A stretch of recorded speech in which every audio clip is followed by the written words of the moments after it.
Good morning, everyone, and welcome to Cooperative Credit Union Association's webinar Back to Business series.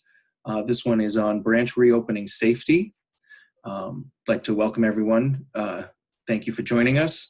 Right now, you've all been muted except for our presenters. And later when we open it up for questions, if you would just unmute yourself so we could hear the question, that'd be great. In the meantime, during the presentation, please feel free to use the chat feature at the bottom of the screen. So if you click on that, you'll be able to enter either a question or a comment, and we'll try to address those as the webinar is progressing. And so with that, I would like to introduce our presenters. These are friends of the Cooperative Credit Union Association. We have Joseph Heilman. He is the co-founder and training specialist at Blue U Defense. And we have Terry Choate, who is the co-founder and CEO of Blue U Defense. Some of you may remember them. They did a series of present seminars on active shooter preparedness.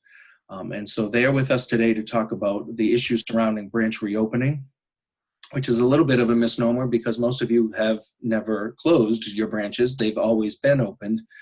But I think what we mean is kind of opening to the extent that we were pre-COVID. And not sure that will even happen, but you know, from credit union to credit union. But we're gonna listen to the presenters today and have them give you enough information so that you can make policies and procedures that are specific for your credit union and effective for what you're trying to accomplish. And so with that, I will turn it over to Joe and Terry. Thank you. Thanks, Bill. Well, good morning, everyone. We appreciate the opportunity to be able to do this. We've been doing this really multiple times a week for various organizations across the country, primarily in retail financial. So I'm going to get right to this because we have a lot of information to cover. A couple of things I want to talk about initially, just to kind of establish what this is going to be about. We are going to stay focused on real safety and security. We're not going to be talking about things that look good on paper, things that sound good on paper. We are going to focus on the things that are really going to work and need to work under the circumstances. This has to be about realistic and practical. Again, you know, we've seen so many things, and we're going to talk about some of these things that are put out by fairly significant organizations that, again, sound great, look great, but just are not going to work in a reality type of situation. So we're going to focus on the things. It's not going to be the things that we have to do to prepare for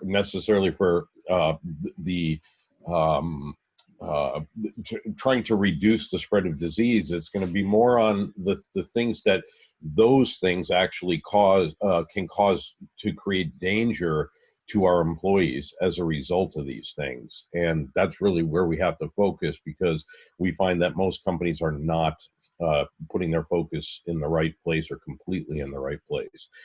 Much of what we talk about today and we will cover are going to be based on experiences in pre-opening assessments that we've done for our clients. So we go branch to branch, and we make sure that the things that our clients had put in place in order to reopen to keep employees and clients safe are actually proper, and they're actually going to work. And what we found, there hasn't been one single branch we've been in yet where that's been the case, even after people have attended this webinar. So a lot of it's going to be based on experience and things that we've found actually going through organizations. And keep in mind, this is about exposure to liability and protecting employees and clients. This is a lawsuit seeker's dream right now. And if many of you, I don't know if you watch TV or not, but one of the things that I'm starting to see is law firms coming on saying, have you been in a business that has not enforced their policies and procedures and have not done the things that the CDC and regulatory agencies recommend? And if you've caught COVID-19, we can sue those companies. And we're starting to see these commercials on TV So this is about liability and protecting employees and clients. So just a little bit about ourselves. My name's Terry. Joe will introduce himself in a minute. We have all the training and experience that you think we should have to be able to teach you the things that we're going to teach you today, and everything that we teach our clients. Law enforcement for 15 years for me, team commander of a regional SWAT team. We've got all the associated experiences that come with that and training that comes with that. But here's the bottom line. None of that has anything to do with the ability to be able to teach you, your clients, your families, how to avoid, prevent, and survive incidents of violence. But everybody thinks if you're in law enforcement or the military, you're automatically qualified to be able to teach this stuff. You go out and hire security people that have law enforcement or military backgrounds, thinking that that's a huge advantage. Well, here's the bottom line. It's not, and it doesn't have anything to do with the ability to be able to teach this stuff. In fact, it creates a lot of danger all across the country because we're taking people that we assume to be experts just by their profession, and they're not. So for me, and I'll let Joe talk about himself, this is something that started for me when I was a teenager. I became interested in criminals, how they become criminals, why they become criminals, how they choose victims, and most importantly, are the things that were given as solutions to preventing and surviving incidents of violence, do they really work, or are they nothing more than they look good on paper, but won't work in a reality situation?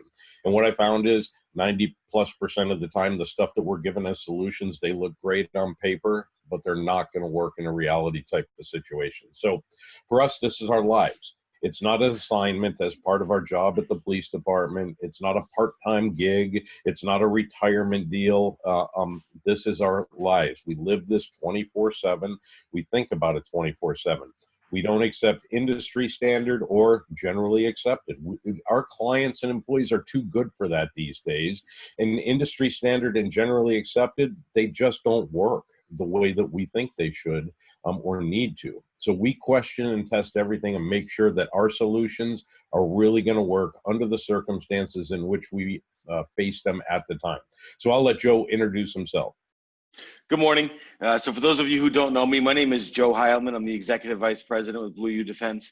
I appreciate all of you taking the time to join us this morning and go over some of these reopening procedures and some of the things that we have found. A little bit about my background. I do come from a law enforcement background. I was a SWAT team commander. I worked in narcotics. I was a domestic violence lethality assessment coordinator. So I would take a look at any domestic violence situations, assess them based on how lethal the situation is, and then help put together a plan for oftentimes the female. So that's something that actually I relate now back to the business world and figure out how do we create a plan for individuals that suffer from that. When we look at incidents of violence and we figure out that they really boil down to two main causes, and that is domestic violence and also from terminated employees. So having a plan is really important for those circumstances. So I also had a prior career in the security industry where I was a security supervisor for a Fortune 500 company. Would go around with all of my officers and we would put together security plans, did some executive protection, things like that. So this webinar here today is primarily going to be focused on reopening. Some of the things that, in Massachusetts, also New Hampshire, and Governor Baker and Sununu and some of these other governors are putting into effect. Some of the guidelines that are being put out there that's critical that you follow, what OSHA is saying, what OSHA is mandating. But as we continue to go through this, at the end of this, I will provide everybody with a with the PowerPoint that we're going to go through today. I will email that direct to you. This is also being recorded, and I can send you a recording of that. And I'm also going to give you a brochure, something that we put together specific for the Cooperative Credit Union Association, and that is a highly discounted program where we can come in very short order and take a look at all of your branches and figure out a process plan for you to get those reopened and make sure that it takes into account safety and security, and do that for a very short cost per branch. So I will email all of that to you at the end. If you do have questions as we go through, you can either chat them and I'll keep an eye on that, or you can send me an email or ask at the very end. But again, we appreciate the opportunity, and certainly feel free to ask us any questions as we go through. Thank you. So just really quickly, I want to just to go through a little bit about what we do, so that you know and understand who you're talking to, and where our areas of expertise are. We work with a lot of different companies all across the country, some of the biggest in the world, literally, down to some of the smallest, and every type you can possibly imagine.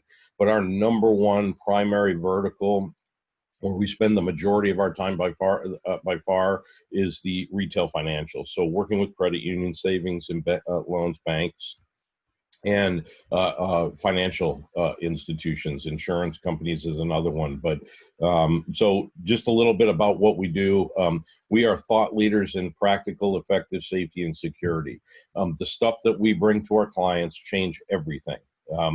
Our clients tend to be companies that care more about just meeting minimum requirements and compliance issues. They're companies that want to do more to truly limit their exposure to liability, truly keep employees and clients safe, and, as you'll see, enhance customer experience. We are the creators of Blue U X-Step. This is something that we are about to release that is going to change everything, not only from enhancing your customer member experience within your organizations, but safety and security as well, all at the same time. This is an unbelievable system, and the reception we're getting to this, I mean, we got some of the biggest financial institutions in the country requesting to pilot this and test it, because it's an incredible system. We're the creators of Blue U Safe, first subscription-based complete safety and security solution. Another product and service of ours that changes proficiency levels when it comes to education in your employees. We are the creators of the 5-minute proficiency training courses. We teach people in very short periods of time. The example I like to use, robbery training. We can more effectively train people, your employees, in 5 minutes per day for 5 days than you could in an hour or two training them in person. It's a pretty incredible program.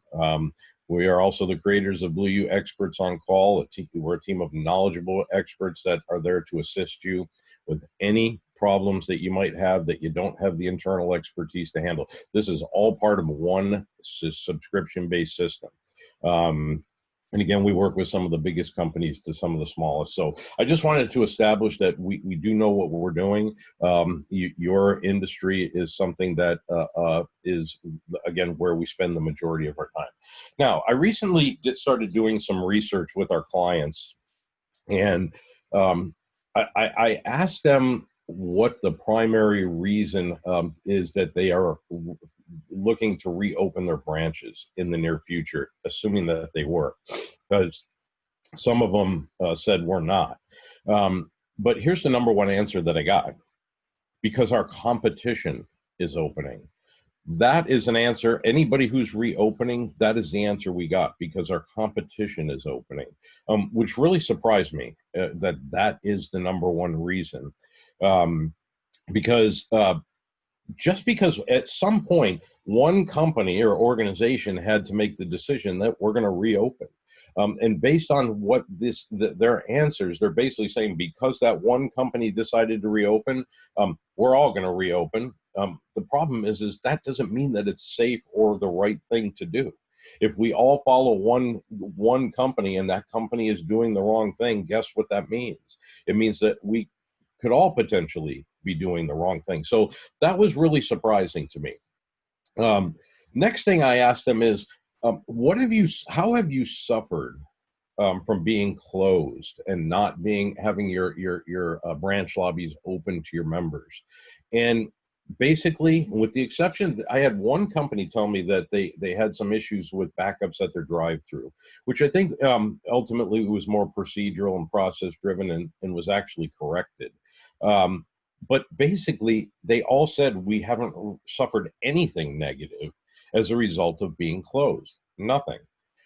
So that begs the first and most important question. So why are we reopening? If that's the case, if we haven't really suffered anything at all from a negative impact standpoint, what is the point of reopening a day before we can do it? under completely normal circumstances. Now, again, just a question that we ask you to ask yourselves. Now, I understand most organizations, you're going to reopen regardless of what anyone says. So that's what we're really focusing the information on this webinar um, based on. But I think, if you're a company that has the option, you might just really want to rethink this. And by the time we're done with this, you'll see exactly why that is and what I'm talking about. Anything to add, Joe? No, except that, I know that, as Bill was saying, there are several of the credit unions that are a part of this webinar that actually never closed. So if that's the case, and you didn't close, there are going to be some procedural changes, and that's one of the things that we're going to help you with, is taking a look at process. So it's important that we understand, from a policy and procedure perspective, but not only that, what is our process for getting people in, getting people out, and ensuring that we're abiding by what the governor of your state, the CDC, and OSHA is all mandating. So if you are currently open, there will be a lot of this that will apply to you today. All right. And here's the other question. If we do insist on reopening, do we have to reopen every branch? We find with many of our customers that, it's completely okay to open some branches based on the way that the things that we can do to make sure that we do it safely and everybody is kept safe. But in some cases, some of them aren't. So we don't have to really think about reopening every branch if it doesn't make sense to do that. So again, just some things to think about. Do you think you've got everything covered in preparation for your reopening? If you do, and that is actually the case, you would be in the minority, because we have yet to find one single branch that had everything exactly the way that they should have. There have been changes in every branch that we've been in, and some of them actually were extremely major. And this was after they'd gone through process, policy, procedure, looked at guidelines and things like that. So it's just something, like I said, it might not be a bad idea to get a second opinion. Another important question that you have to ask yourselves: do you truly know your members? And I don't want anybody to take offense to this, but I say this: if you think you do, think again. Everybody wants to believe that we know all of our members, and we don't need to worry about authenticating them and all these other things. But one thing I can assure you is, all of your employees do not know all of your members. It's that simple. Every time I walk into my local community branch or my credit union, I'm a member of a credit union and a bank, there are new employees. Sometimes I don't I don't bank at the same branch. I go to a different branch. So a lot of times we'll get people say, well, we don't have to worry about this, that, and the other, because we know our members. You may know some of your members, but I'm telling you, you don't know all of your members as much as you might think you do, and your employees do. The bottom line is, they don't, and it's really that simple. So you always have to take steps to make sure that you do know that your members, that all of your employees know your members, and that you can authenticate them based on that, and especially going from branch to branch. So anything on that, Joe? Yeah, the only thing that, I would say in addition to that is, there are definitely some of your members that that are very familiar to you. You've got the one person that comes in every Tuesday morning at 10:30, right? I mean, there are some of those people that you definitely know, but certainly don't know all of them. And what makes it even more difficult right now is the masks. So even though you may know somebody by face, and say, yeah, I recognize that person, I may not know their name. Right now with a mask on, it's just going to make it all that much more difficult. Everybody that, from a male perspective, everybody that's got their Corona beards going, that we didn't have prior. There are a lot of changes to individuals right now, and especially only being able to see a certain part of that. We'll get into the masks a little bit more in detail here in a few minutes, but we're going to talk about whether they should be mandated or not mandated, what your state's doing, and then how are we going to identify people with them. Yeah, and even hair. Honestly, I mean, a lot of people have much longer hair than they normally have, and there's all kinds of things. But even in an ideal world, like I said, I mean, as much as we like to think we know our members, it's impossible, really, unless you have a small handful that come in on a very regular basis. And with online banking these days, a lot of times our members, we never see them. It's all online, so the first time they come in, we can't possibly know who they are. So anyway, just something to think about. Now, when you consider reopening, there are two groups that we have to consider when we do that. Number one, we have to consider our employees, their safety, security, and their process and procedure for them. And number two, customer safety, their safety and security and process and procedure for them. We have to consider both of these. Here's the thing that I will tell you. Every single branch that we've been in, the focus has primarily been on customer safety and security and how we deal with them. We walk into branches and we'll see employees that are less than 6 feet apart. Most of the time they are wearing masks, but the focus is on the reopening aspects of this is on customers, but it has to be as much on employees as it does on customers, because if we put an employee in a position that is less than 6 feet away from a client, ultimately, and something happens, you can have a problem with an employee and a lawsuit from an employee just as easily as you can with a customer. And I bring this up because, again, when we walk into most branches, I see violations of CDC guidelines and compliance and things like that on a regular basis, and a huge percentage of the time. So you have to make sure that this is about employee safety and security, process and procedure, as much as it is customer process and procedure. Now, some other things, plexiglass and shields, we're seeing a lot of these things. Now, most of these are set up as temporary resolutions to these particular problems. They are highly valuable in prevention of robberies, for example. And as a matter of fact, we always recommend to our clients that they have some sort of safety glass or something that doesn't permit a potential robber or somebody who's going to commit an act of violence from being able to jump over the counter. But what we typically get, the reason that they don't have those is because, well, it creates a negative customer experience. Everything's too closed up and on and on and on. Well, now moving forward, this might be something that we can actually take advantage of, because people are going to expect this from here on out, and it will never change. So why not, instead of putting up temporary plexiglass and shields, why not put up something more long-term, more permanent, that would help and prevent acts of violence, deter robberies, because now we don't have to worry about, well, customers are going to see it as a negative experience.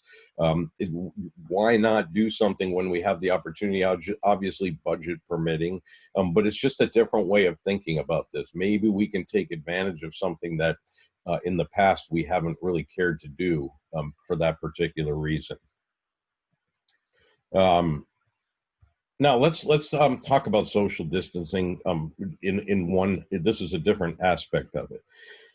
We have been in numerous bank and credit union branches prior to COVID-19, and not all of them, but many of them.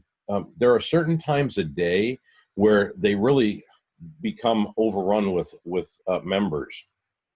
So many people come in during lunchtime that they are unable to control the lines, and the lines actually back up into areas that create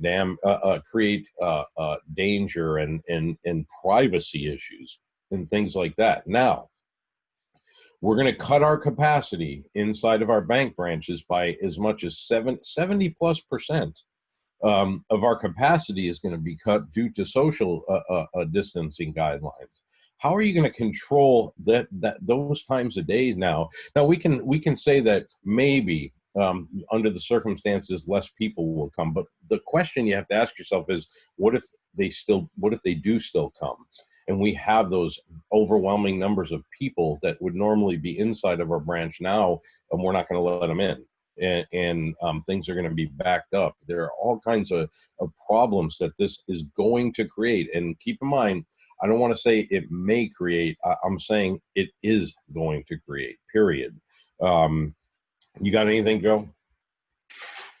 Yeah, just, we got to consider, depending on your location, and, whether or not it's feasible to have people lined up outside. Are they going to be out on a sidewalk, or does it put them into a street? All of these things are considerations that you're going to have to face, and make sure that you've got, again, policy, procedure, process, training for your employees on. I mean, if it's downpouring, raining outside, are we actually expecting people, elderly to stand outside in the rain? Maybe they have an umbrella, maybe there's no awning.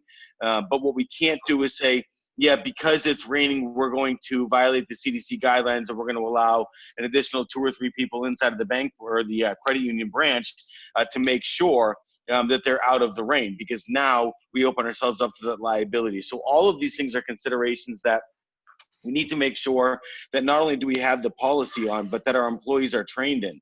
So one of the things, and again, we'll get more into detail on this, but one of the things that's mandated right now by OSHA, and if you're in Massachusetts, by Governor Baker, they are both, OSHA and Governor Baker, mandating that your employees receive training on any policy, procedure, and process that you put in place as a result of COVID-19. And anything that's different from what was, and he's requiring that things are different as well.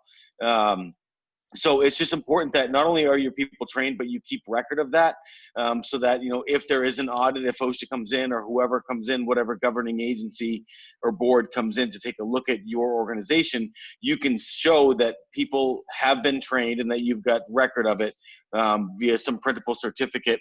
Or something at least that shows that, hey, every single one of our employees has been trained. And the only other thing that I'm going to mention, going back to what Terry said earlier about plexiglass and making things a little bit more permanent. I know a lot of organizations, especially in the credit union world, that have members as opposed to clients, want to be more open and inviting and having their members come in and have coffee and sit down and use the Wi-Fi and just spend some time inside of the branch.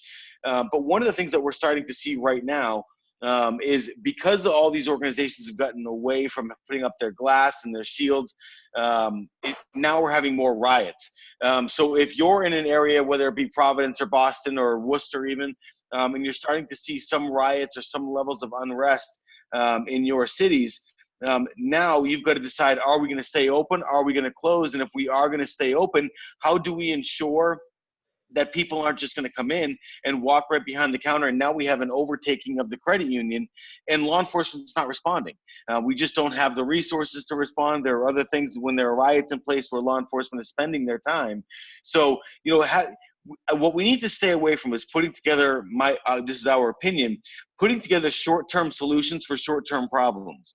We can use a longer-term solution for short-term problems that also impact the long-term, and make it safer for your employees on a long-term and your members for a long-term basis. Now, is there going to be some level of financial investment? Yes, there always is going to be. But without that, you're going to have that trade-off of comfort and convenience versus safety and security. And what we're saying is there needs to be a good balance between the two without doing just short-term solutions that in 6 months we're taking all of the plexiglass that we put up and throwing it away. Good. So just a little bit about masks.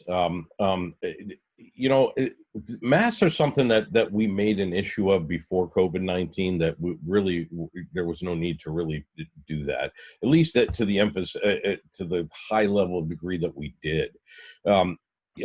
Masks are something that if somebody comes into one of your branches with a mask on prior to COVID-19, the concern would have only been valid if that somebody put a mask on, walked into one of your branches, stood in line, waited for their turn, and then decided to commit a robbery once it was their turn at the teller, or they came in with a mask on and kind of lingered around waiting for the perfect opportunity.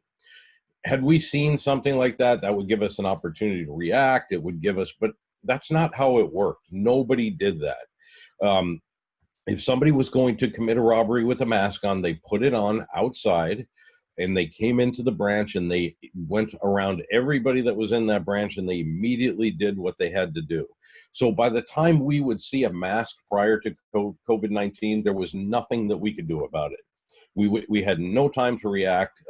So the only option that might have been watching somebody, seeing them putting a mask on outside in the parking lot prior to them entering into our branch. But who's most likely to see that? That's a client. And here's the problem. We teach our employees what to do, but we don't teach our clients what to do. So even if somebody saw something like that prior to COVID-19, the chances of being able to do anything about it at that point were very, very low. So masks prior to COVID-19 really they weren't something that we really need to spend a whole lot of time dealing with. Now it's a little bit different because now we call this hiding in plain sight. Now they technically could come in and stand in line, wait their turn, linger around in the back, wait for an opportunity. So now it's a little bit different. So now we're going to have to focus on different things. Our employees are going to have to focus on different things, which we'll talk a little bit about later. But primarily, this is going to be about situational awareness at this point. And I know we teach our employees this stuff on a regular basis, and we all say, oh, well, our employees are situationally aware, but here's the deal. If they have customers with them, they're absolutely unlikely to be as situationally aware as they could be. In fact, every time I walk into a branch, this was prior to COVID-19, when they were all open and they had clients, in spite of the fact that they were supposed to look up, acknowledge the person walking through the door, in many, many, many cases, very high percentage of cases, if they were with a customer, they did not do that. So we have to think about these things. Masks now might really actually be a concern, but as you'll see by the time we're done with this, they also at the same time don't need to be. Now, next question. Are you hiring private security? We've had a lot of our clients considering this, hiring private security to manage that traffic at the door and manage access control. So, Joe, if you want to talk about that. Yeah, so I'm just going to touch on masks first, and then we'll move into private security again. So, with the masks, I assume that the large majority of you are mandating, especially if you're in Massachusetts, you're mandating that members who come into your branch wear a mask. And if that's the case, we need to take a look at that process. So how exactly are you doing that? And the reason that I think that that's really important, and I'll get more into this here in a minute, but there's a large group of the population right now that are not wearing masks, that are looking for an opportunity for a confrontation.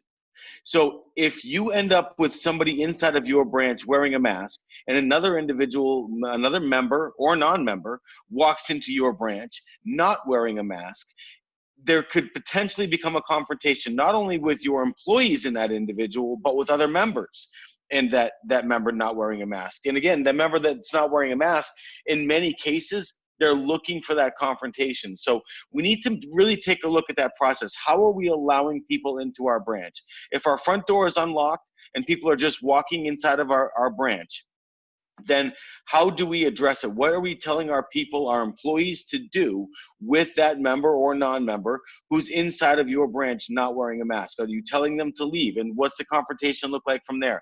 And this really is a good segue into this hiring private security. So there's a large push right now for hiring of security. So the way that the country typically works is whenever there's a downturn in the economy. So whenever the economy starts to go down, law enforcement gets busier and so does private security. So here's what we're seeing.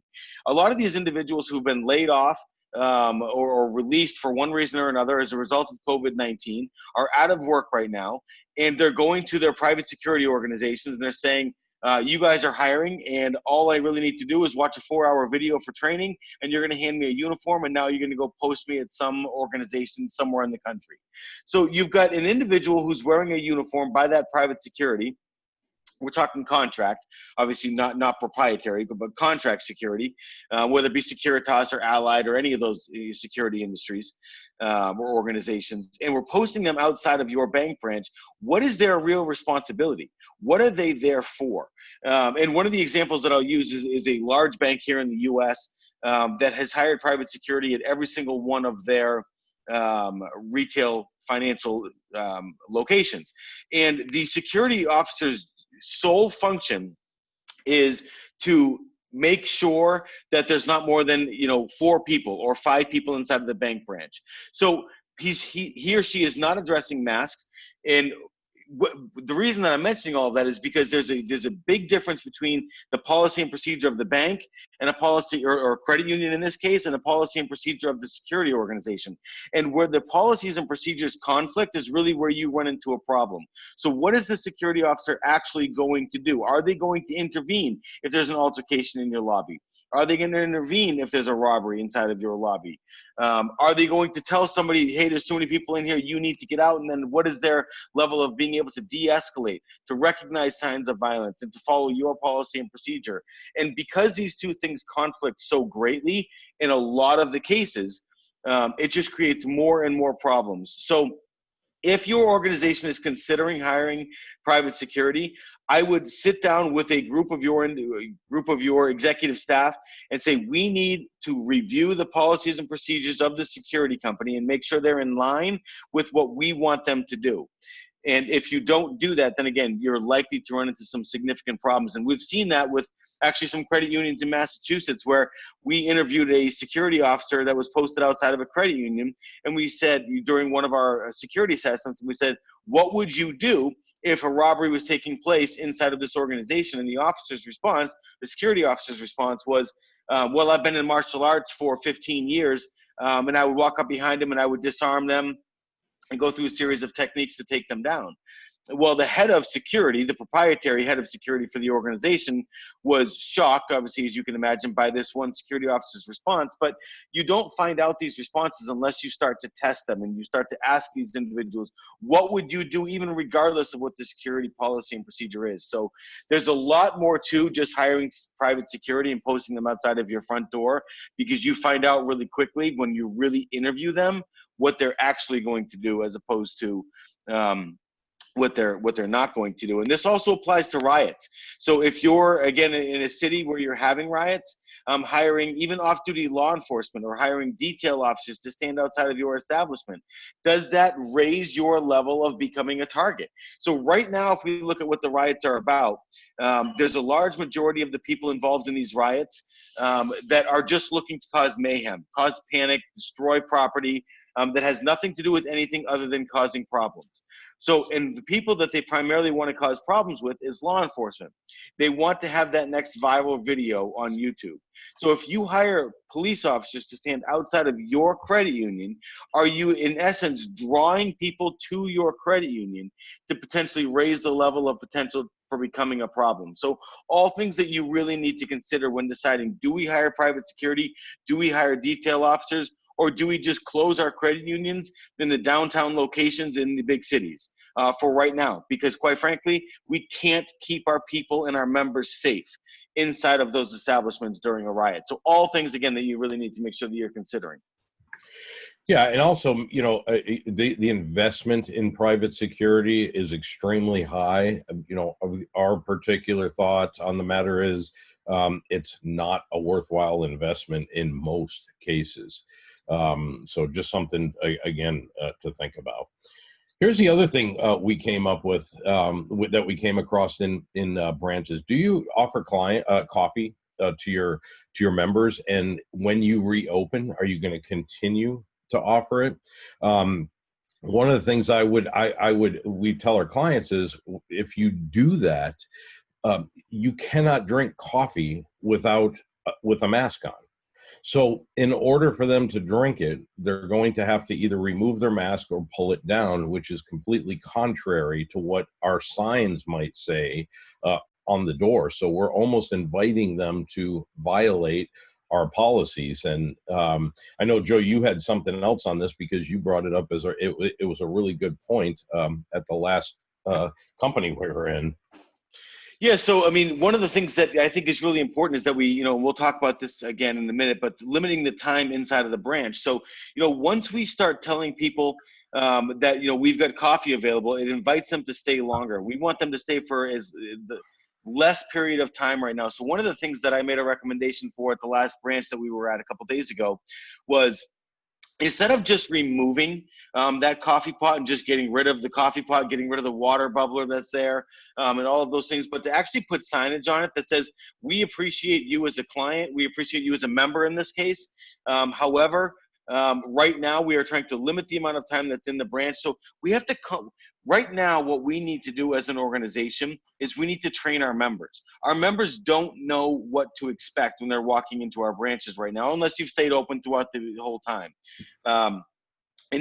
Right now, we need to train them. So we need them to remember and constantly be a reminder of, look, please, we appreciate you. We appreciate your business, but you need to come in and you need to get out for the safety of yourself and for our employees. And sometimes when you say not only for yourself, because people say, well, I'm not worried about myself, but if you say, this is not just for you, this is for the safety of our employees. And if we can't keep our employees safe, we can't keep the branch open. So please limit the amount of time that we have inside the branches. So it's little things like that where we're constantly starting to train our members that, yes, come in. This is the way that the line goes. These are the places that you can stand. These are where you can fill out your paperwork. This is where you can't fill out your paperwork, and all put, all this signage that makes it much easier for people when they come in, because they don't know what to expect right now. So we need to start training our members what to expect. ID authentication. Do you have any times when you require members, or people coming in to cash a check, for example, against a check that's written against your particular credit union by somebody who's actually not a member? Do you authenticate that identification, or are you like most companies that do nothing more than you just simply look at it and assume that it's valid, that it's not fake, and move on? How about opening new accounts? You know how many of our customers say they have not tremendous amounts by organization, but they have all experienced some level of fraud based on not being able to authenticate the people that they're opening an actual account for. And I will tell you this: studies show that a lot of times when people are checking IDs, they're not even looking at the information that's on the ID. It's more of a process that they go through. Grab the actual ID, put it out in front of us like we're looking at it, and then handing it back. They're not even actually looking at the information on it. This can be a huge problem. It can create really high level opportunities for fraud, and it's something that really needs to be addressed. Something that you really need to think about is being able to authenticate IDs. Now, I want to talk about this is what we call the 20-point reopening checklist, and it's one of many recommended checklists for the things that you need to go through to successfully reopen and successfully and safely reopen a financial institution branch. We have found that the majority of these things are all the same, or basically the same. So I want to touch on some of the things that we're seeing in these checklists, and we're also finding that a lot of our clients are actually adopting as a process to reopen their branches. So the first one is security related. And this is basically what it says. Wearing masks present a problem for physical security. The current best practice is to have an employee outside the door, not only to monitor traffic, but to interview customers, to gauge their level of anxiety. Now, I want to stop there. There are a lot of financial institutions using this particular process to control access to their branches. Now, first of all, this specifically says best practice. Well, in most cases, financial institutions have not reopened their branches yet. So how can we have a current best practice for something that's not even happened yet? Number one. But when most of our clients read this, they're like, okay, well, if that's best practice, that means it's probably a good thing to do. Now, let me move on. Not only to monitor traffic, but to interview customers to gauge their level of anxiety. Now, here's the next question. So these employees who are doing this, what skills do they have in not only interviewing customers, but what skills do they have in gauging levels of anxiety? And when we ask our clients this, the answer, when they really start to think about it, is, well, they don't really have any level of experience. So we are actually asking people with no experience in gauging levels of anxiety to gauge levels of anxiety. And they're going to use that to determine whether or not they can allow somebody in or not allow them in. Now, that employee makes an error and misjudges a level of anxiety. You have a huge problem on your hands, okay? Customers that don't seem to fit the standard profile, okay? Let me stop there. What is the standard profile?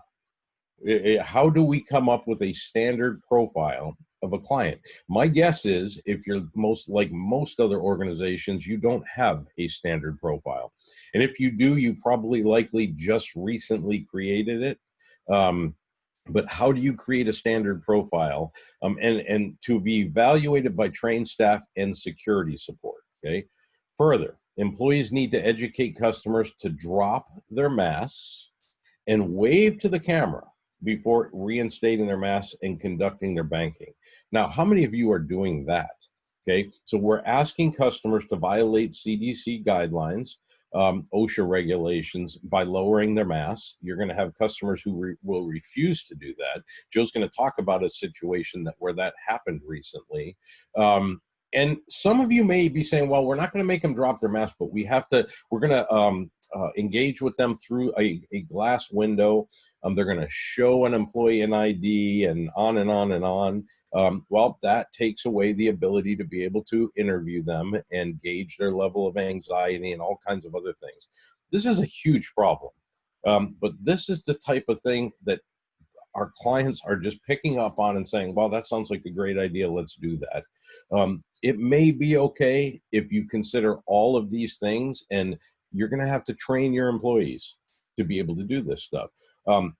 Now, when an employee determines that they can't let a customer in because their level of anxiety might be off or too high, they're required to bring in security support.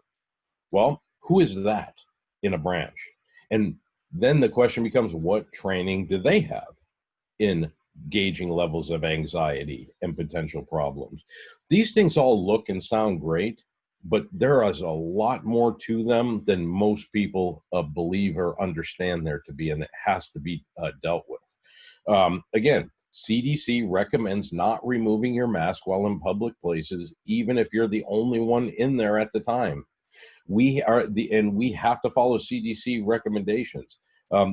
Because if you don't, this is the stuff that's going to increase your exposure to liability and or lawsuits. So some potential solutions for short and long-term problems. Access control may become not only a short-term deal, but a long-term. Ultimately, we may always have to control access to our facilities. And then we want to enhance customer experience upon entry. And one thing a lot of people don't realize is that when you enhance customer experience, you automatically enhance safety and security. They go hand in hand, and it is absolutely incredible, the deterrence.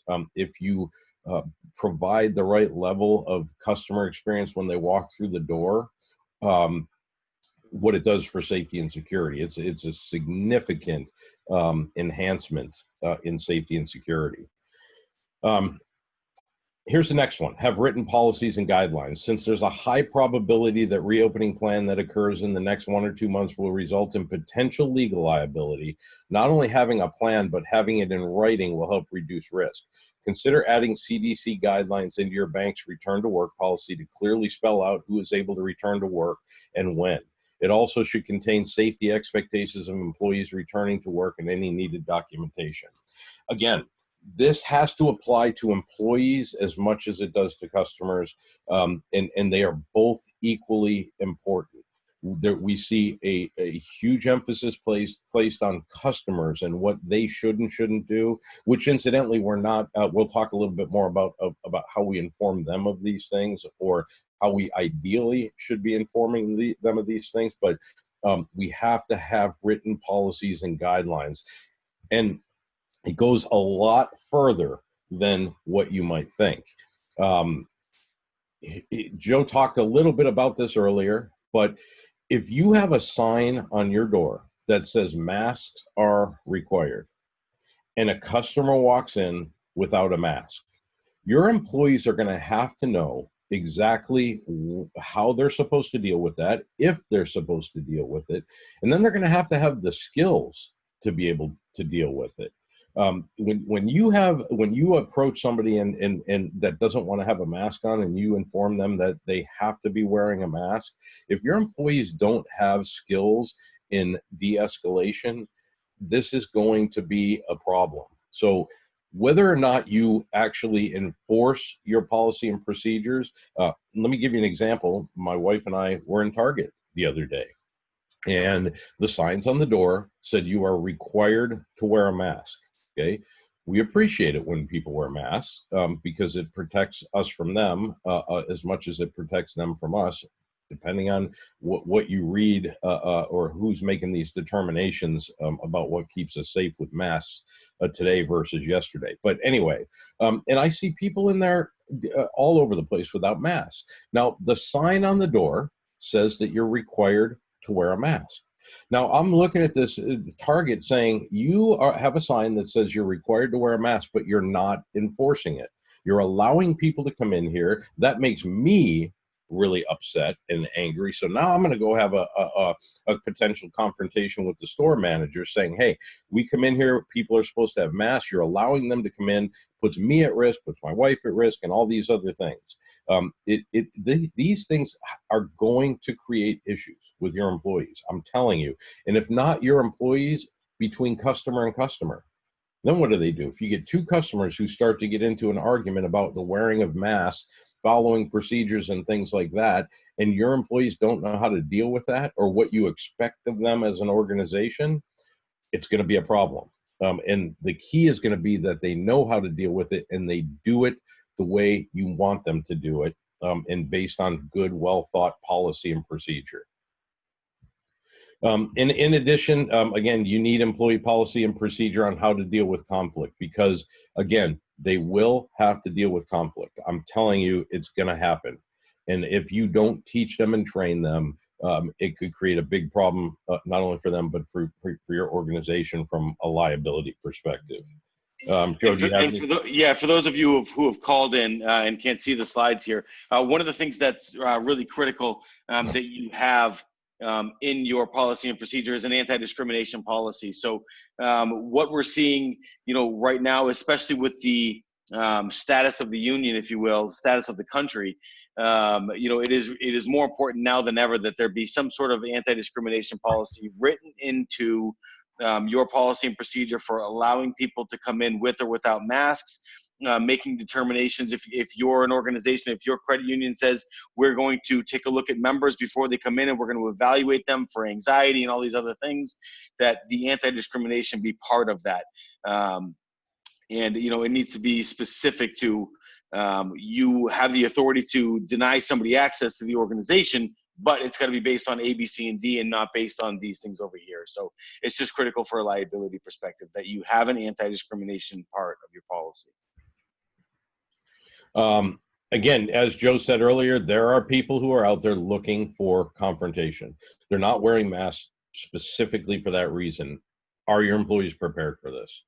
That's the critical question. Do you want to go through these, Joe, or? I'll just rip through them really quickly. So, again, we talk about people that are looking for an opportunity to get into a confrontation. And if you can see the slideshow, then, you'll see some of these YouTube clips that I have on here. If not, again, we're going to send this to you. But these are just organizations. One was a Novato Costco employee versus a member. So a member came in, he was with his wife, and he got into a confrontation with the Costco manager. Manager ends up ripping the card out of the guy's hand and walking away with it while the guy's screaming obscenities at him. Now, in this particular instance, it's a Costco, so it's a large warehouse. It's a large organization. But if you could imagine how much more of an impact this would have inside of a smaller credit union, inside of a lobby, it's going to have a much greater impact on people inside of that lobby. And then other members who might be inside of there, do they become involved? Do they not become involved?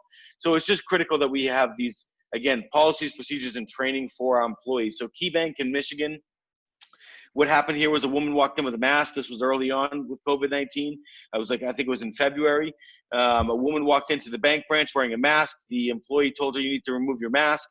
The woman said, "No, I'm not removing my mask because CDC recommends that I wear it." Ultimately, the customer service rep pushed the panic button, called 911, police responded, and it was all over the news.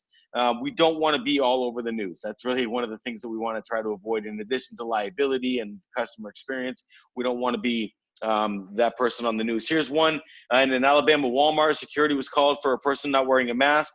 Ultimately, security got into a physical confrontation with the woman.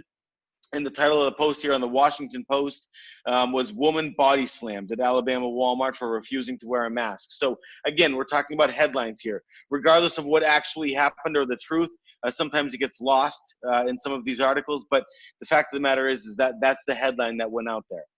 Man attacks Target security and breaks the officer's arm when told to not wear a mask. When told to leave, for not wearing a mask. So, again, here's an organization that said you're required to wear a mask. Security confronted the individual. The individual was upset, attacked security. Officer breaks an arm. Again, over dealing with a person not wearing a mask. So, again, it comes down to conflict resolution. De-escalation skills, recognizing signs of violence, policy, procedure, training, all of these things. You must have a process in place for dealing with people coming into your organization. You have a much greater chance of success dealing with that person outside of your organization than waiting for them to get inside. And that's really one of the things that we do with our clients is we come in and we help create that process, because what is safer for your members oftentimes is still safer for your employees. So taking those things into account and putting together a process that actually works, that actually keeps people safe and will allow you to reopen should you choose to reopen. Now, keep in mind, when we do our assessments, I may come into one of your branches, depending on how many you have or where you're at. I may come into one of your branches and say, listen, this in particular branch, it is not safe. Based on Blue U's perspective, it is not a safe branch to reopen. You cannot reopen your lobby. You've got a 10 by 10 lobby. That's all that you can put in there. We cannot put more than one person. So these are all things that, I would put together a recommendation list in writing for you so that you have to present, not only to your management team and to your executive board, but in addition to that, to say, if you are ever audited by OSHA or by another governing board, to say, not only did we come up with a plan as an organization, but we had an outside firm that came in, made changes to, made recommendations to our current process. And this is ultimately what we came up with. So there was a lot more thought. This just wasn't haphazard opening so that we can continue to make money as an organization. No, we put a lot of thought into this. And our thought was primarily based on CDC guidelines and keeping people safe. Yeah, so employee training, I mean, most of our clients are focused on, things that you see here, not using other people's phones and, more social distancing issues, but that's not complete. That's all important stuff, but it's not complete training. They need to be, to understand the two main things is situational awareness, 3 actually, recognizing signs of violence, and de-escalation skills. If you're not training, your employees need that every day of that they come to work. It's not just about COVID-19. This is stuff that they should be getting anyway, just as employees who interact with members. And we have found that by far the majority, I'm going to call it 90+%, do not give their employees training in these things. And it's a huge potential problem, especially now. So again, these are the things here. I got a little bit ahead of myself here, but they also need to be part of a culture of true safety and security that has to be promoted by your organization. It has to start at the top. The very highest levels of your organization have to be concerned about the safety and security, not only of employees, but your members as well. And our goal should be, from within the second our members or potential members engage with us, it should be completely evident that their safety and security is important to your organization. They will not find that if you're an organization that does just the bare minimums. As long as we do our training and our compliance and do comply and all that stuff, that is completely clear. Moving forward, safety and security is going to be a much bigger issue to people than it was prior to this. And this is something, I talked about our subscription-based education service. We've already developed a training course for reopening that covers the things that we're talking about here. It's one of the good things about our training is it's not training, it is ongoing proficiency building, rather than you just sit through a course and then move on and everything you learn is perishable and boring and everything else. We actually are able to adapt and cover things that are new, make sure everything is fresh, it stays fresh in their minds. But it's important that we not just train for the sake of training, but our goal should be to develop a proficiency. Now, marketing and communication, this is absolutely critical. This should have been critical prior to COVID-19. I would always say to our clients prior to COVID-19, we spend all this time teaching our employees about robbery, what to do and what not to do to keep them safe. But we never teach our customers these things. So all the time we spend teaching our employees what to do and what not to do during a robbery, to keep them safe. And then we have a client inside or a member inside of our branch when there's a robbery. And because we've never taught them what to do or what not to do, they do what our employees are taught not to do or don't do what our employees are taught to do. And now suddenly all of that training that we gave to our employees is meaningless because we have a client who doesn't know what to do. Now, moving forward, marketing is absolutely critical. We have to train our clients. They shouldn't find out what your rules of engagement or entry into your branches are when they come to the branch. They need to know in advance, if you are not wearing a mask, you will not be served, okay? If you don't have your paperwork filled out, we will give you what you need, but we are going to move you outside or to another part of the branch where we can keep all of our clients 6 feet apart to fill it out and continue to move customers through. There is nothing more frustrating to a client than have somebody walking up, especially now, when your clients who come into your branch are going to want to get out of there as quickly as they possibly can to get away from potential exposure. There's nothing more frustrating than having a customer in front of you walk up to a teller and sitting there filling out their paperwork while everybody else is waiting in line exposed. You cannot, Joe talked about it earlier, this time in a branch thing is a big, big deal. Your customers have to know in advance through your marketing effort that, look, as much as we value you and we'd love to socialize with you, we cannot do that during these times.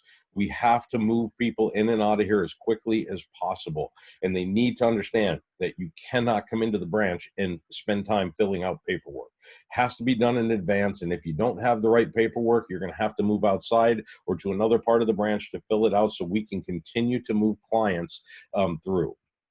They have to understand, again, the rules of doing business inside of your branches, no surprises when they get there.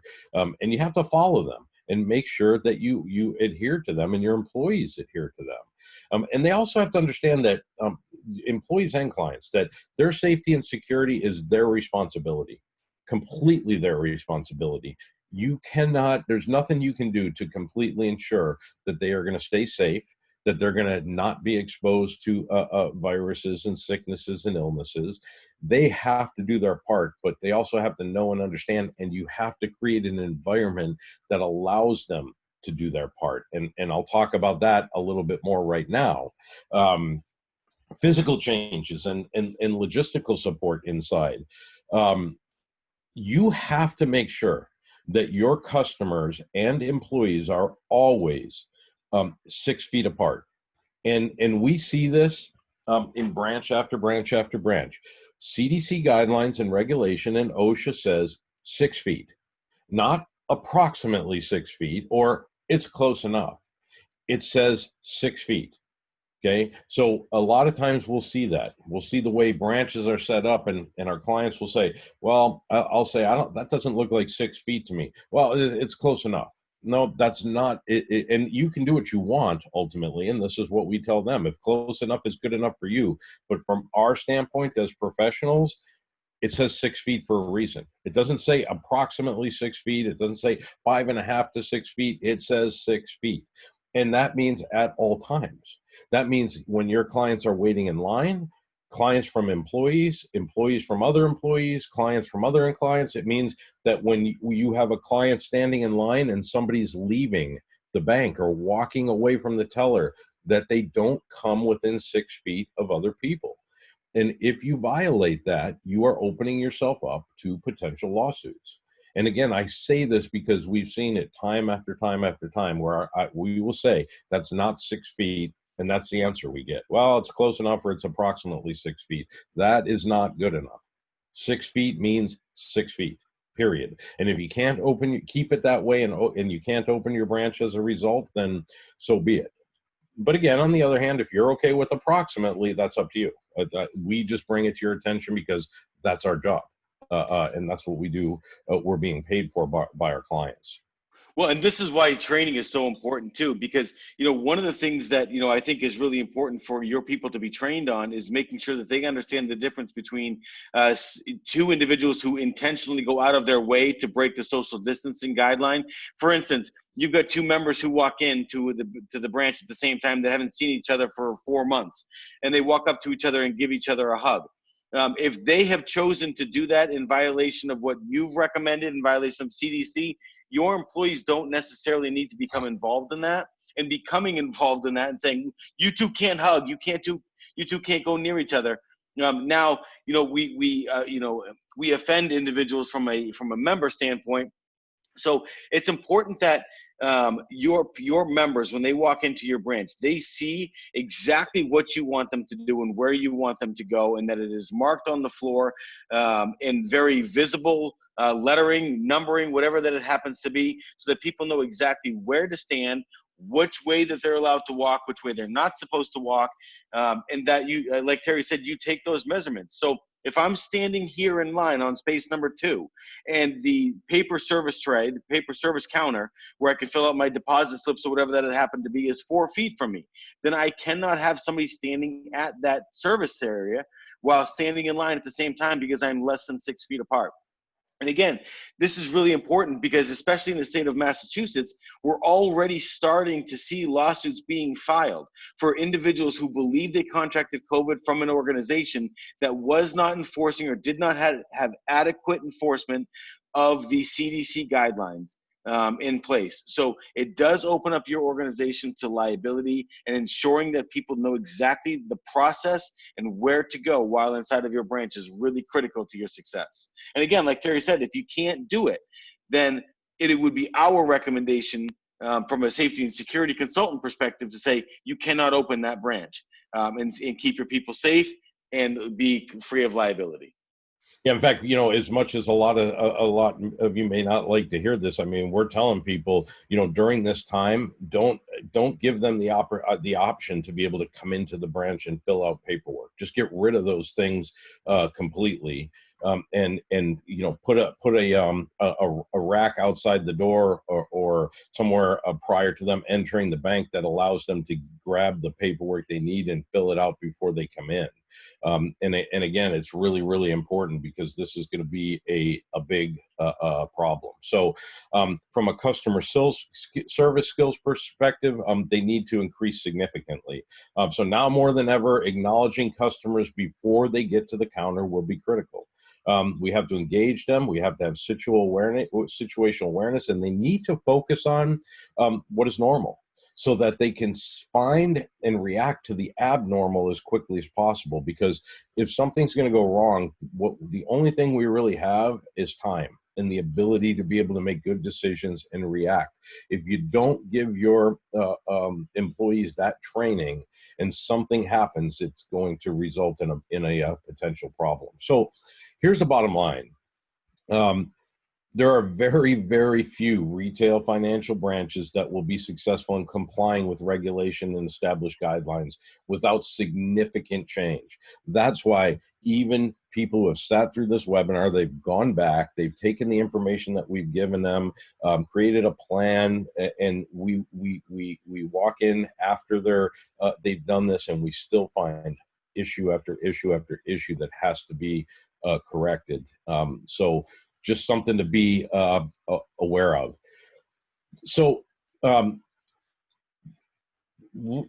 I read all kinds of articles in industry magazines, and one of the things that I just recently read, actually just yesterday, it was a quote. It said, "Many in the banking industry have stated that every institution must become a tech company. Despite a stated commitment to augmenting humans with technology, less than 20% of firms feel they are prepared for the future." So I just want to talk very briefly about our new X-Step system, and we're going to be releasing this. In reality, it's something we can do now, and we have the technology. But this is a system that we've designed based on problems that we found in every single retail financial branch and bank corporate office across the country. Literally every single one of them. And it's a solution that not only significantly enhances the customer experience that we provide, but it also significantly enhances safety and security. And this is getting serious attention from some of the biggest financial institutions in the country, even though it really benefits smaller ones more so. So it encompasses three different aspects. One is X-Step ID. It's the ability to be able to authenticate clients and tell us who they are. In a lot of cases, prior to them even entering our branch. So if we have a high net worth client, for example, and we know that prior to them entering our branch, even if they typically branch in, do their banking in Boston, and today, by some chance, they're in Worcester, at a branch in Worcester. Our employees who don't know our clients, regardless of where they branch, they will now. It significantly enhances customer experience. It allows us to access control if we want to. And then the next part of this, and where we can go into this in more detail, we do demos of this all the time, but the X-Step Alert, this is a system that if we ever have a robbery, potential for robbery, an upset customer that has potential for turning bad, this is a system that is going to completely change how we deal with these situations, allow us to protect assets. It's fraud protection. It's incredible. And then the third part of this is the X-Step education, which provides all of the education for our employees on how to stay safe and secure. So I just wanted to mention that we are so excited about this. And again, the reception that we're getting to this is absolutely incredible. Not only branches, but corporate offices. And it is extremely affordable, because when I had this system designed, that was one of my goals, to make sure that anybody could afford this system. So I'll let Joe finish this up. Just talking about something that we're offering right now to members of the Cooperative Credit Union Association. Yeah, so I'm just going to talk about a couple things here, and then I'm going to get into what we're offering here. So new account openings. So if you've got somebody that's applying to become a member of your credit union, how are you doing that process? What does that look like? Are you one of the organizations that I just dealt with the other day, or was working with the other day, was going out to the parking lot and getting paperwork and coming back in and going back and forth in order to do it. And I had another one that was doing things by appointment only. So for new openings or for new memberships. And one of the things that I would say is, if we are doing things like that, we need to really take a good hard look at the safety and security surrounding that. So if you're not open, if your credit union is not currently open and you're doing things by appointment only, and you're saying, hey, I want to become a new member, what are you doing to vet that person before allowing them to come in? Because if you think about it from a robbery perspective, if I can make an appointment to rob you at noon, and know that you're the only person that's going to be inside the branch, or there's only going to be one or two of you inside the branch, but there won't be any other members inside of there, it's going to make it a lot safer for me as a robber. So we need to make sure we're really taking these things into account. One of the other things that's important, especially with credit unions that tend to be a little bit more customer service oriented. So we want to have our members come in, we want to greet them, we want to be very open and friendly with them. And there's a lot of elderly individuals who come into your organizations. If you've got policy and procedure or process without policy and procedure that says that your employees are supposed to or encouraged to go out and help an elderly person come into your branch, literally hold on to them and escort them in, we have to make sure that we're taking into account the proper protective equipment, the proper PPE for not only your employees, but for that elderly individual. So if you're asymptomatic as an employee and you're inside of the branch and you go hands-on with an elderly individual because you're helping them come into your branch and they ultimately contract COVID-19, that becomes a liability for you. So there are certain things that we need to make sure that we're telling our employees that they can do, that they can't do, and if they are going to do them, that they follow this individual specific process. Those are all things that, again, that I can help you put together a specific plan process for your employees and for your customers. But one of the things that Terry started to mention is making sure that you put together an email list. And one of the things that we just help the client do is put together a list of things that you should be telling all of your members before you come to our branch, before we reopen, or as we continue to be open. These are the things that are going to change that you can expect to see inside of your branches. You will not have open Wi-Fi. You will not have coffee. You will not have seating areas. All of these things, we want to limit the time in the branch. Paperwork is going to be available on an as needed basis. All of these things so that your members, they get that email and they say, okay, good to know. So if I don't want to wear a mask, I have to go through the drive-thru. If I am wearing a mask, then I can go inside, but I'm going to limit my time in the branch. This is going to be the traffic flow. All of these things so that your members know what to expect, because it is an educational process. So one of the things that I put together here for the Cooperative Credit Union is this pre-open assessment special. So if you've got several branches, what we do is we're coming in the morning and we're spending a full day with you. So we're coming in the morning and we're taking a look at, let's just look at policy, procedure, process, and training. And then we're going to spend the first hour or two just really going through that, breaking it down, making recommendations, and making that better. So that we understand exactly what we're going to do. If we are telling people that they need to come to our branch, take their mask off, smile at a camera before we're allowing them in, we have to change that. That cannot be a process that you can continue to follow and follow CDC guidelines. That needs to change, and needs to change right now. We need to stop that process. So we have alternatives to that will actually make it safer. And if you consider this just as a perspective, people prior to COVID-19 that were coming into your organization and committing robberies, by and large, the majority of them were wearing some sort of face covering. And from a law enforcement perspective, oftentimes we still solved the robbery. We still figured out who it was. So if somebody's going to rob you and you tell them, I need you to remove your mask before coming in, they're not going to do it. They're going to come in and they're going to rob you anyway. So that process doesn't work, and it violates CDC guidelines. So what we're doing is we're coming in, starting with that process, the policy, procedure, the plan, and the training. And then we're going to walk around each of your individual branches, and we're going to say, here's where members are going to come in. Here's where they're going to exit. Here's the traffic flow. Here's how many people we can put inside of there. Here's where we're going to greet them. Here's how we're going to allow them to come in. And here are the certain workstations that we're going to have open. So we develop an entire plan based on process so that people know, how do I come in? How do I get out? Where do I go once I'm in? Where do I fill out my paperwork? So that it is a seamless transition to this new opening procedures. And we're doing that basically, what we're doing is it boils down to, depending on how many branches that you have, it comes down to one of the ones that we did the other day. They had 10 branches and we're doing them all on the same day. And we're spending, half hour, 45 minutes in each branch, just really going through process. It ends up being a couple $100 a branch, well worth the investment that it takes to get those things open and make sure that we're doing it from a safety and security perspective. We have multiple programs that we're offering right now. One of them is to sign on to our online training program and pay an upfront fee for the online training program. And if you do that, then we're giving you this day for free. So we'll come in and we'll do exactly what I just said, and there's no additional charges for it if you sign up for our online training program. And we can get these things done very quickly in short order. So that, if you're planning on opening June 15th or June 22nd or July 1st, whatever that happens to be, we can get to your branches prior to you opening to help you put together this plan. So just a little bit about what we're offering here. It is a first come, first serve basis. So, we did 166 banks the other day, and I've got a bunch of them that want this process done.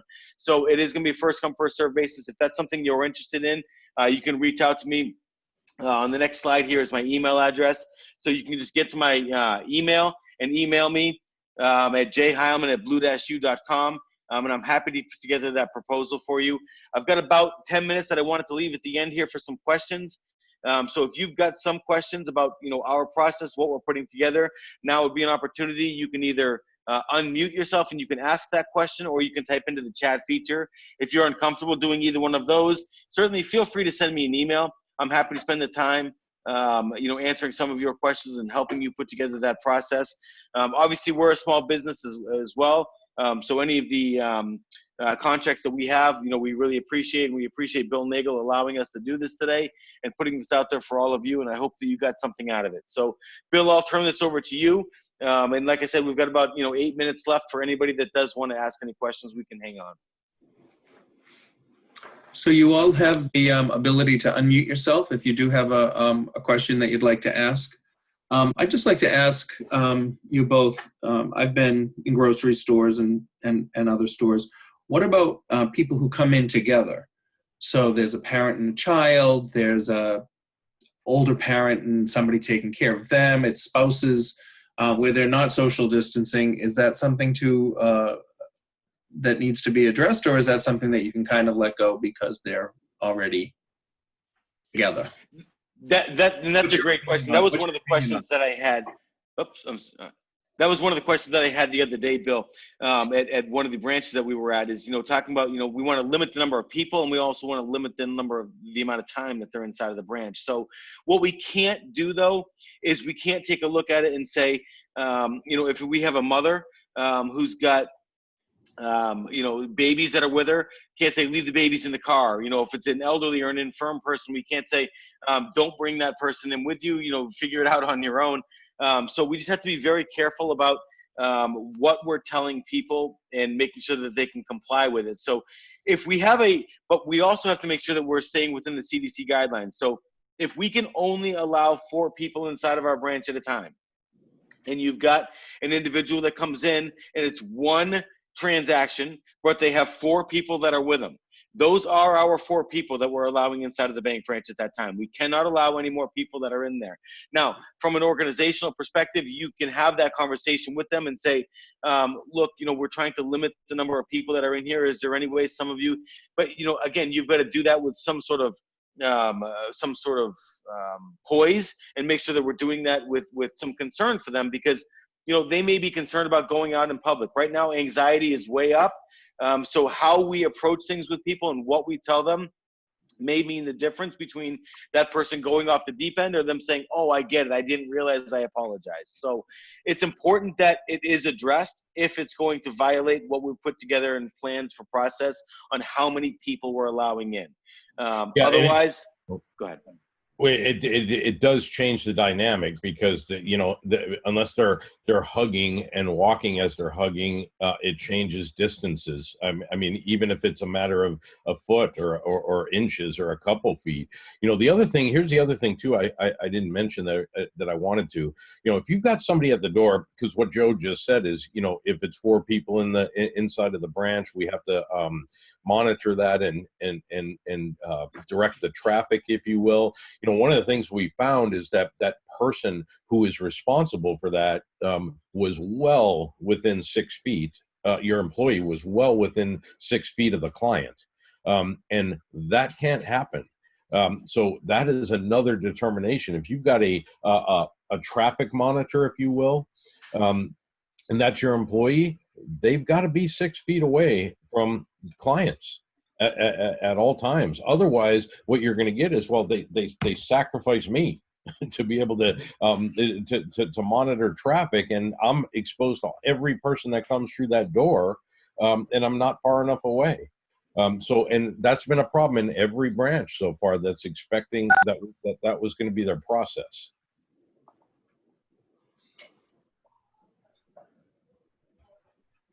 Thanks. Any questions? Yes, I have a question. Please. Okay, so the part about not taking your mask off. So in our lobby, we have a vestibule with 2 doors, and we installed a magnetic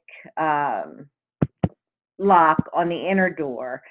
And we were going to allow 3 people in the lobby and then 1 person in the vestibule. So in the vestibule, I thought we could have the member take their mask off and look in the camera and then put it back on. Does that sound like a problem? So what I would say to that is, again, based on the CDC guidelines, and if you look, the CDC guidelines are available right online. So one of the things that the CDC guidelines specifically says actually is that once you put your mask on, and if you are in public, is to not remove your mask. And that they actually, one of the examples that they cite is specifically even going into a single stall bathroom, even though nobody else is in there. There was somebody in there prior, and if somebody had sneezed or they had coughed or they had anything like that, the germs are still airborne. So really the issue is the removing of the mask, not so much are there other people around, but what is in the air that we can't see, any sort of pathogens that are in the air that they might contract. So when we say that, I'm not saying that you can't do that. I'm just saying that it exposes your liability significantly by requiring that people do, because the CDC is saying don't. Well, and I would argue that that's the worst place to have them take off a mask, because confined area, confined area, and that stuff's going to stay in there, for a lot longer period of time. And second of all, I mean, I think the question that we have to ask is, and maybe I'll ask you this question because you brought it up, but what is the purpose of having people remove their masks? Why are we doing it, or why are you doing it? Well, because we don't know all of our members, and we have been robbed before, and we want to know who's coming in. So you're doing it basically. Are you logging them? You're having them show you an ID through a glass window? We do that sometimes when we don't know who they are. We'll have them show us their ID. Yes. Yeah. We know a lot of our members. Yeah, but again, it's like I said earlier, you can't possibly know them all. Right. Exactly. And everybody who comes through that door. But, again, if somebody's going to, if their plan is to rob the bank, they're not going to, they're not going to remove their mask anyway. But, again, that's true. It's just, I think we really got to think about, you've got to weigh the risk. I think, is the risk of potentially getting sued worth it, under the circumstances? That's really what this is about, because if something happens, and, my recommendation would be, I would definitely not do that inside of that vestibule. I mean, that's, like I said, that's the worst place to ask somebody to remove their mask. What if we had the front door open all the time? Well, there's more ventilation, at least. for But sure. you But I still mean, wouldn't ask. it's still, in my opinion, it's just not a good place to do that. And I guess I would look at it, just to further that, I would look at it and I would say, what is the benefit of removing the mask really doing for us and our employees? So if we had that individual that came in and we just made it part of the process that said, we're not going to have you remove your mask, but everybody that comes to the front door is going to be identified through a photo ID. You're going to hold it up to the screen, and then now we know who that person is, as opposed to saying, okay, remove your mask, let me see you. Oh, I don't know you, so you still need to show me your ID. So, why not just make it the process that says, if that's the way that your setup is, when you enter into that vestibule, you are to show us your mask. If you're not wearing a mask, then you are not allowed in. You can use the drive up if that's an option for you there, or you have to put a mask on before you can come in. So if it was just part of that process, and again, people are going to get used to it so long as they know what's Right. expected of them. People are starting to get used to this now. It's just a matter of, okay, so Target has a little bit different policies and procedures than Walmart. Okay, and CVS is different than Walgreens. And, but I just need to know, what are you expecting me to do? And I'm willing to follow it, because I just can't go around and fight with people all day long. But Right. don't you both agree that if by showing an ID, if I can't match it to their face because I can't see the majority of their face, it doesn't make sense? I'm asking for the ID. I'm comparing it to what? I know. I agree Yeah. with that. Yeah, no, it's that's the thing. It's a tough situation, which is, again, I want to go back to, our X step ID. It's actually 95% plus accurate with eyes only, with a mask on. So the idea is, when somebody walks up, the camera will actually automatically pick them up, and it'll tell you in advance whether they're a client or not. It will tell you in advance if it's a high net worth client. It will tell you if it's that person's birthday, if you wanted to, and they don't even know what's happening. So because IDs they're very, very difficult right now. I mean, people are going to have facial hair. They're not going to have facial hair. So if you're going to go through the process of checking them, you really need to check them. But I guess, and the other thing that I would look at, Bill, and I would say, by and large, if we look at it from a robbery perspective, which is one of the major concerns that we have, which is one of the reasons that we're doing this, is for robbery. Okay. So if we've got a person that's wearing a mask and they're going to come up to us and they're going to rob us, we are also assuming that that person is going to have a fake ID with them, and that fake ID is going to look close enough to them that we couldn't tell that it was different. And that they're going to follow all of these policies and procedures that we have in place in order to get into our branch in order to rob us. So, there's a lot more to it. And I don't think robbers are typically going to go through that. They're not going to follow all of those policies and procedures. And if you've got that front door that's in the locked position and they know that I have to show an ID, it is more likely they're going to go to a different location that's got an unlocked front door, and that they're just having people smile at a camera. So I would say that based on the process that this one lady is asking right now, there are ways of making it better. But I don't think that what we do should violate CDC guidelines. That's all that we're saying, is really from a liability perspective. Ultimately, what you choose to do is your call. But I think that it's really the liability that's got me more concerned than even the robbery. Well, and even again, studies show that if you have somebody standing checking IDs constantly, that after a very, very small number of them, they're not really checking them anymore. It's more of the motions that they're going through. Look at the ID, move your head from left to right, from the ID to the person, and let them move on. They're not really checking the information on there after again, you'd be surprised. I don't remember what it was, but it's something like 10 or 12. They're not really looking anymore.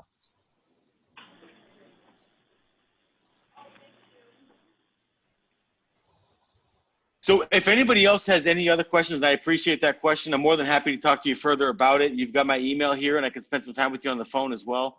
But if you have any other questions, comments, concerns, anything like that, feel free to reach out to me. We do have some systems that we can put in place. One of the things that we said early on is, we need to, consider, are we doing short-term solutions for short-term problems? And if the answer is yes, let's take a look at a long-term solution for a short-term problem that will also help us with long-term problems, such as, one of the people who just typed in here was talking about fraud. So, there are ways of making this, where it can apply short-term, but it can help us with compliance. It can help us with fraud. It can help us with all of these things later on down the road. that we can put in place and put the investment in now, where it just makes a lot more sense and keeps us safer in the future as well. Thank you. Thank you, Bill. I appreciate it. Thank you all. Spending your time with us. Thank you for everyone who is on the call. Please note you can contact Blue U directly. You can email CCUA if you have a question. It has been recorded if you want to share it with other credit union employees afterwards. And the slide deck will be made available to you as well. So thank you, everyone, again. I'm going to sign off this call right now, and I appreciate everyone's time. Thank you both. Thank you. Appreciate it. Take care.